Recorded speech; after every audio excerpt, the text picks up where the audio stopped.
जय श्री राम। दोस्तों, आज का विषय थोड़ा सा दूसरा है।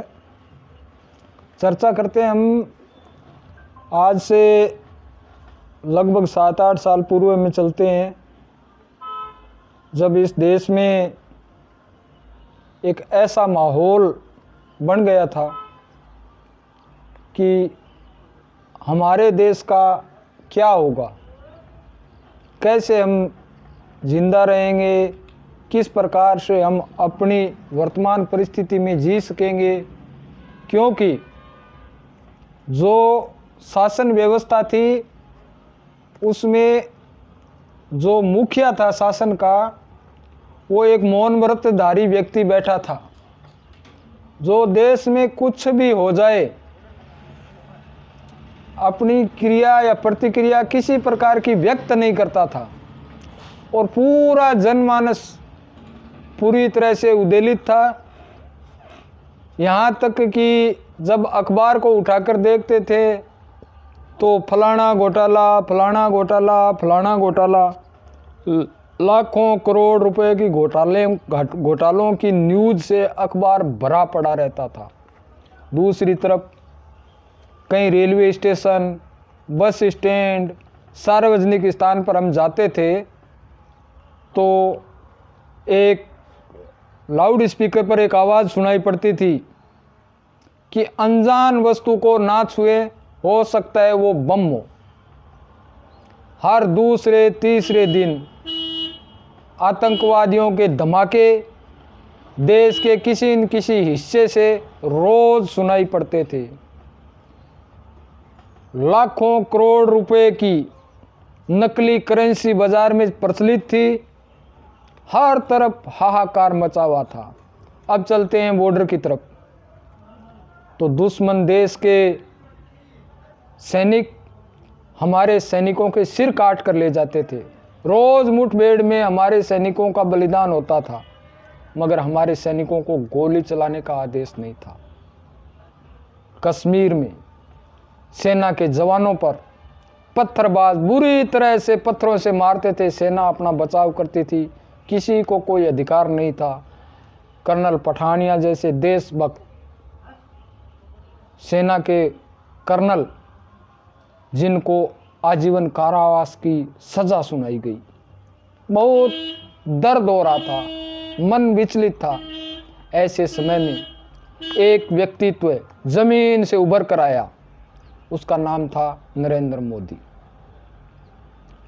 और उसके आने के बाद जिस प्रकार से भ्रष्टाचार पर लगाम लगी, जिस प्रकार से देश की सेनाओं को शौर्य का प्राप्त हुआ, जिस प्रकार से नकली करेंसी आपको कहीं सुनाई नहीं पड़ती, कहीं बम धमाका सुनाई नहीं पड़ता, बम धमाका करने से पहले उनको पकड़ा जाता है। एक धमाका हुआ था पुलवामा में, उसके जवाब में एयर स्ट्राइक, सर्जिकल स्ट्राइक, दुश्मन को उसके घर में जा कर के मारा, जिसको 500 सालों से लटका हुआ मुद्दा भगवान श्री राम का मंदिर निर्माण, दो समुदायों को आपस में लड़ा कर वोट हासिल करने का जो जरिया बना रखा था राजनीतिक दलों ने, उसको समाप्त किया।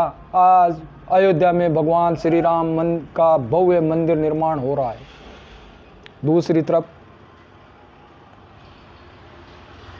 जितनी भी विश्व में भारत की छवि थी, उसको एक तरीके से आज एक चमकीले रूप में हम दिखाई पड़ रहा है।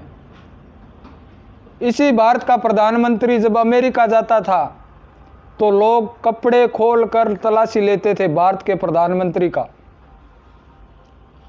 और आज उसी भारत के प्रधानमंत्री के लिए लाल कारपेट अमेरिका में बिछाया जाता है।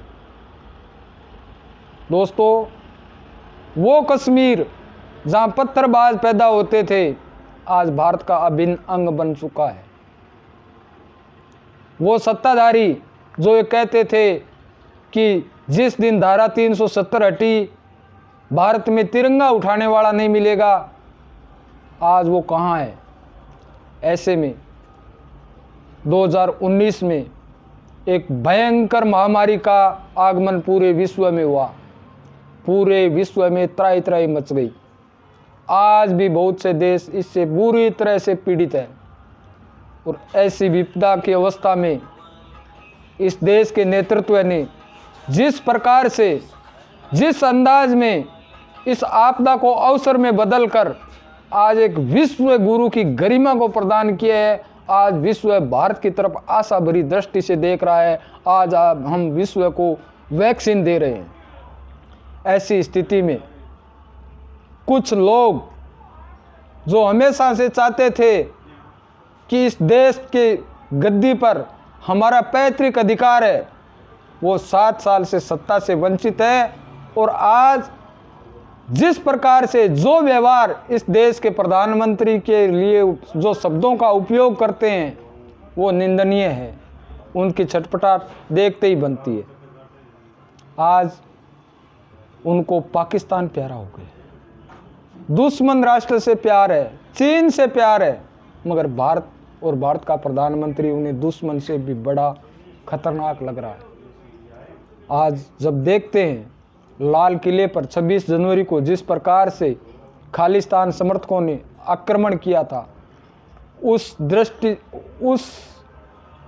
जो षड्यंत्र रचा था उसकी कड़ी को पिरो करके उसके दोषियों को जिस प्रकार से वर्तमान सरकार के नेतृत्व में उन राष्ट्रद्रोही तत्वों को गिरफ्तार कर रहे हैं, उन तत्वों को बचाने के लिए पाकिस्तान में बिलबिलाहट हो रही है।